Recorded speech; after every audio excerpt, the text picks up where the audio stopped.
Picture चालू करो बे।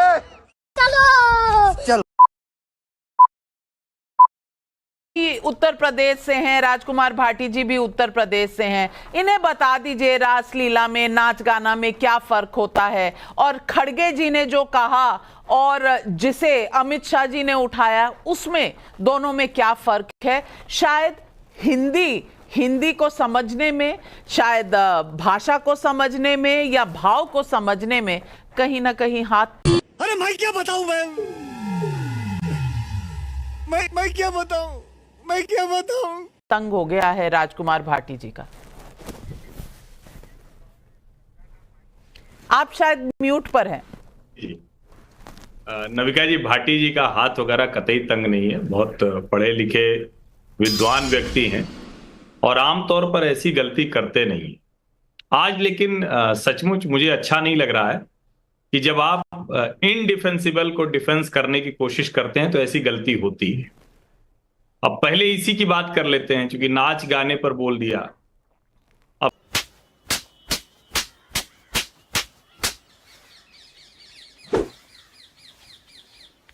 वैसे प्यार पे बात करते हैं हमको। ये सही बात है, हमारे हर हिंदू धर्म, त्योहार, पर्व, उत्सव में नाच गाना तो हमारी संस्कृति का हिस्सा है। हम तो रासलीला भी करते हैं, हम तो नृत्य भी करते हैं, हम तो एकदम सब कुछ भक्ति भाव में सब होता है। नाइस। लेकिन ऐसे होता है क्या कि वहां देखो ऐश्वर्या नाच रही है। अब भाटी जी को पता नहीं ध्यान में है या भूल गया, जया बच्चन भी नहीं बोल पाई, भाटी जी भी नहीं बोल पाए। कांग्रेस के नेता राहुल गांधी इतना अपमान कर रहे हैं समाजवादी पार्टी का, सीधे सीधे। अरे भाई, वो आपके सांसद की बहू हैं। वो देखो ऐश्वर्या राय नाच रही है। Oh my God, wow. वो देखो वो नाच रहा है, अमिताभ बच्चन वहां खड़ा। अरे भाई, कम से कम सोच लो, ऐश्वर्या राय तो संयोग से गई भी नहीं थी वहां, लेकिन गई भी हो तो भाटी जी आज सब जानते हैं। और भाटी जी गिने चुने प्रवक्ताओं में है समाजवादी पार्टी के, जिनसे कम से कम डिबेट में ये खतरा नहीं होता कि वो भी कुछ भी बोलने लगे। तो ये झूठ बोल रहा है। तो पहले एक हिस्सा हुआ। अब दूसरी बात कर ले, इसमें कोई जरा सा भी संकोच ही नहीं है। अखिलेश यादव क्या कहेंगे कि हम योगी आदित्यनाथ को सत्ता से नहीं हटाएंगे? बिल्कुल हटा देंगे। खड़गे जी क्या कहेंगे? कहेंगे कि हम मोदी को सत्ता से हटाएंगे। राहुल गांधी भी कहेंगे। लेकिन उस पूरे वीडियो को मैं तो कहूंगा कि ठीक से चलाया जाना चाहिए। वो कहते कहते उनकी तबीयत खराब हुई है। तबीयत खराब होने के बाद नहीं कहा है उन्होंने, कहते कहते उनका गला रुंध गया, तबीयत खराब हो गई। और जिस तरह से वो बोल रहे हैं कि मैं 83 का हो गया हूं लेकिन मैं मरूंगा नहीं। क्या कर रहे हैं यार तू? तो मजाक है क्या? जब तक इस मोदी को हटा नहीं दूंगा। उस भाव को आप देखिए, ये भाव आता कहां से? खड़गे जी ने कतई ये सीखा नहीं है। उनकी राजनीति ये है ही नहीं। उनकी राजनीति जो 83 वर्ष के हुए हैं, बहुत नीचे से निकल कर आए हैं, बहुत संघर्ष के साथ यहां पहुंचे, वो किसी नेता के लिए ऐसे सोच ही नहीं सकते। ये सोनिया गांधी जी के मन में है, वो दिखा। वो जो मौत का सौदागर 2007 में नरेंद्र मोदी के लिए कहा, वो जिसकी वजह से जब तक नरेंद्र मोदी मुख्यमंत्री के तौर पर रहे, बड़ी साजिश के तहत उन्हें फंसाने की कोशिश हुई, सर्वोच्च न्यायालय से मुक्त हुए, जिसमें घंटों नाइस। तो एसआईटी गांधीनगर, अगर किसी को याद नहीं है तो नरेंद्र मोदी से पूछताछ होती रही। एनजीओ और किसके किसके जरिए, उसमें अहमद पटेल से लेकर अलग अलग कांग्रेस के नेताओं की क्या भूमिका थी। वही परवरिश है कि राहुल गांधी कहते डंडे से मारेंगे इसको। वही परवरिश है कि राहुल गांधी कहते अरे चप्पल फेंक दिया था ना बनारस में, देखा हमने फाड़ दिया, उसका पूरा आत्मविश्वास हमने फाड़ दिया। क्या कर रहे हैं यार तू? तो मजाक है क्या? ये वो बात है भाटी जी, ये आप भी समझ रहे हैं और इसको आप बचाव करने बैठे। मैं फिर से कह रहा हूं, किसी की भी भाषा किसी के लिए, उस पर अलग से हम कोई किसी दिन विषय रख लेंगे और उस पर बात कर लेंगे। उसमें कोई पार्टी बचती नहीं है। सबकी भाषा बड़ी खराब है। पब्लिक डिस्कोर्स को, पॉलिटिकल डिस्कोर्स को जहां आप ले जा रहे हैं, आप मतलब हम सब मिलकर, वो बहुत खराब है। राजनीतिक दल ने कोई कसर नहीं छोड़ी। लेकिन खड़गे जी ने जो बोला, वो जहर भरा हुआ है नरेंद्र मोदी के प्रति गांधी परिवार में। वो दबाव है। तू समझा? हाँ। नहीं, तू समझा नहीं। जो मल्लिकार्जुन खड़गे जैसा संयत गंभीर नेता, जिसके मुंह से कभी हम पहले नहीं सुनते थे, जब से ये वाला प्रकरण हुआ, आप देखिए क्या बोला था, सनातन वो खुश हो जाए, बिल्कुल। ये सब क्या खड़गे जी बोलते थे, और उनके बेटे और आगे निकल गए थे, प्रियंक खड़गे। ये गांधी परिवार का वो दबाव है जो जहर फैला रहा है, जो घृणा फैला रहा है, उसका प्रभाव।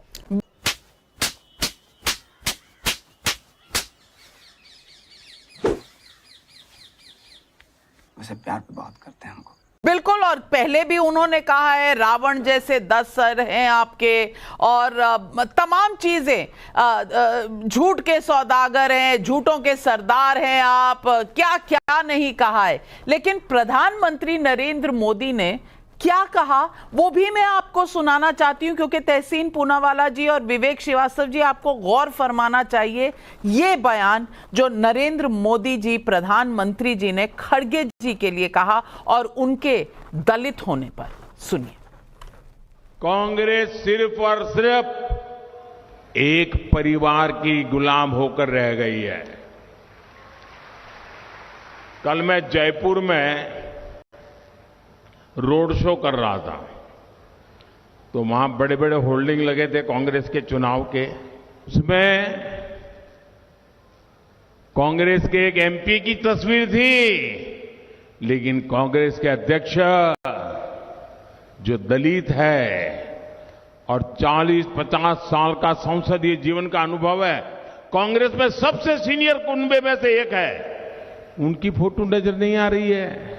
कांग्रेस में दलितों के साथ क्या होता है ये आप जयपुर में जाकर के, मैंने तो कल देखा, मैं तो चौंक गया। अरे भाई, कम से कम इतने बड़े दलित नेता है खड़गे जी, उनकी एक फोटो लगा देते तो तुम्हारी नौकरी नहीं चली जाती। लेकिन सिर्फ एक परिवार की भक्ति, सिर्फ एक परिवार की भक्ति। Oh my God! Wow! एक श्रीवास्तव, कांग्रेस ने तो कोई हद नहीं छोड़ी खड़गे जी की शान में। अध्यक्ष होते हुए उनकी तस्वीरें नहीं होती हैं होर्डिंग में, और दलित नेता की बात कर रहे हैं तहसीन पूनावाला। मैं पूछना मगर क्यों की बात कर रहे हैं तहसीन पूनावाला, मैं पूछना चाहती हूं, यहां आप कहेंगे कि क्या गलत है वो जिसकी मर्जी तस्वीरें लगाए? गलत की बात नहीं है, बात है भाव की, रिस्पेक्ट की। मैं ऐसा नहीं कहूंगा। यही नहीं, अभी और सुनिए। रिस्पेक्ट की, क्या रिस्पेक्ट दिखाई गई है? अगर कांग्रेस खुद नहीं दिखाती तो क्या खड़गे जी प्रधानमंत्री के लिए इस तरह से रिस्पेक्ट दिखाएंगे, ये भाव दिखाएंगे? क्या बोला तूने? जी जी, मुझे जरा 30 सेकंड दीजिए। पहली चीज, अगर दलितों के लिए रिस्पेक्ट दिखानी थी तो राम मंदिर की प्राण प्रतिष्ठा ना करते नरेंद्र मोदी, माननीय राष्ट्रपति को बुलवाते और उनके हाथ से करवाते। क्यों नहीं करवाई? झूठ बोल रहा है। क्योंकि खुद श्रेय लेना था। राहुल गांधी जब उस प्राण प्रतिष्ठा के बारे में 2 शब्द बोलते हैं तो बड़ा आसान होता है उंगली उठाना, लेकिन शंकराचार्य ने भी यही कहा, it is a political event.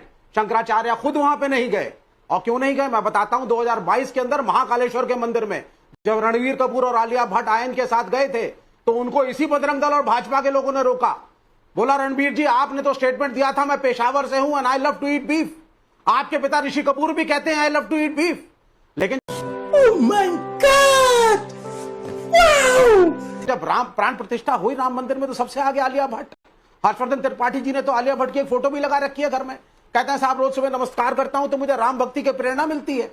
ये बॉलीवुड का जमावड़ा जो था उस प्राण प्रतिष्ठा के अंदर, क्या यह राम की भक्ति के लिए था या सिर्फ एक पॉलिटिकल लॉन्च था भाजपा के इलेक्शन मैनिफेस्टो का कि साहब हम इलेक्शन लड़ने जा रहे हैं, बिगुल बजा रहे हैं। अमिताभ बच्चन भी हैं, सारे अभिनेता वहां पर मौजूद है। क्या कर रहे हैं यार तू? तो मजाक है क्या? तो वहां क्या हो रहा था? शंकराचार्य ने कहा मुहूर्त तक प्रीपोन कर दिया गया, हटा करके नहीं सुनी किसी ज्योतिषी की। मैं तो कुछ नहीं मानता, लेकिन जो हिंदू समाज को, धर्म को मानने वाले हैं वो क्या बोलेंगे इस बारे में? धर्म के साथ खेला। राहुल गांधी, नफरत की आप बात कर रही हैं, राहुल गांधी की षड्यंत्र करके उनको as a member parliament out किया गया, घर से जल्दीबाजी में निकाला गया। प्रियंका गांधी को बोला गया कोविड के बीच में घर छोड़ो। नाइस। और वो जाकर के सिक्योरिटी कंसर्न्स के बावजूद एक शहीद की बेटी एक प्राइवेट फ्लैट में रह रही है। इसको कहते हैं नफरत। बयानबाजी को नफरत नहीं कहते हैं। नहीं, मैं नहीं मानता।